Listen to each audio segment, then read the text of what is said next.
আছে এইবার আমার দুটো সূত্র হলো। আমি তো দুটো কথা কইছি। প্রথমে বলেছি আমরা ভাবকে কিভাবে প্রশ্ন করব, কাকে প্রশ্ন করো।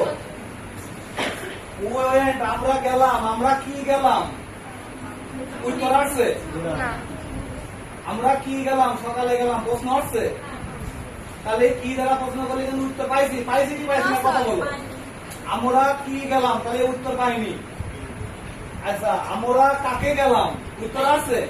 তাহলে অবজেক্ট থাকবে কি থাকবে না, এই দুটো প্রশ্নের উপর নির্ভর করে। কি বা আমরা কি গেলাম, উত্তর আসলো না। যদি বললো আমরা কখন গেলাম, তাহলে আমরা সকালে গেলাম, কখন তো আসছে না। আমরা কি গেলাম, উত্তর আসছে না।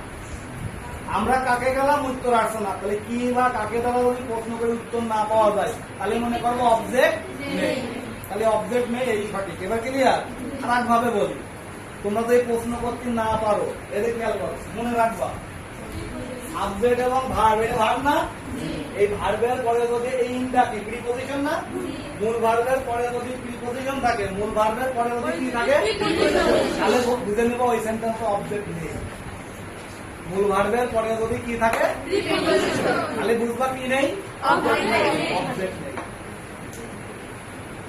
আমরা কি ক্লিয়ার? তাহলে কি আমাদের এই ধারণাকে ঠিক আজকে থেকে কে বুঝতে পারি যে শেষে থাকলেই অবজেক্ট না?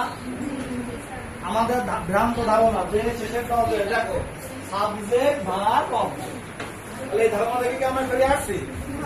শেষে থাকলে অবজেক্ট হবে না। অবজেক্ট তাহলে আমরা চিনার দুটো উপায়, এই যে বললাম কি আর বা কি বা কি কাকে, এই দুটো দ্বারা প্রশ্ন করলে উত্তর পাওয়া যাবে, সেটাই অবজেক্ট। কথা ক্লিয়ার? আর একটা হচ্ছে মূল ভার্বের পরে যদি কি থাকে, কথা বলো। মূল ভার্বের পরে যদি প্রিপজিশন থাকে, তাহলে বলবো অবজেক্ট নেই। অবজেক্ট নেই। ধন্যবাদ। তাহলে এতক্ষণ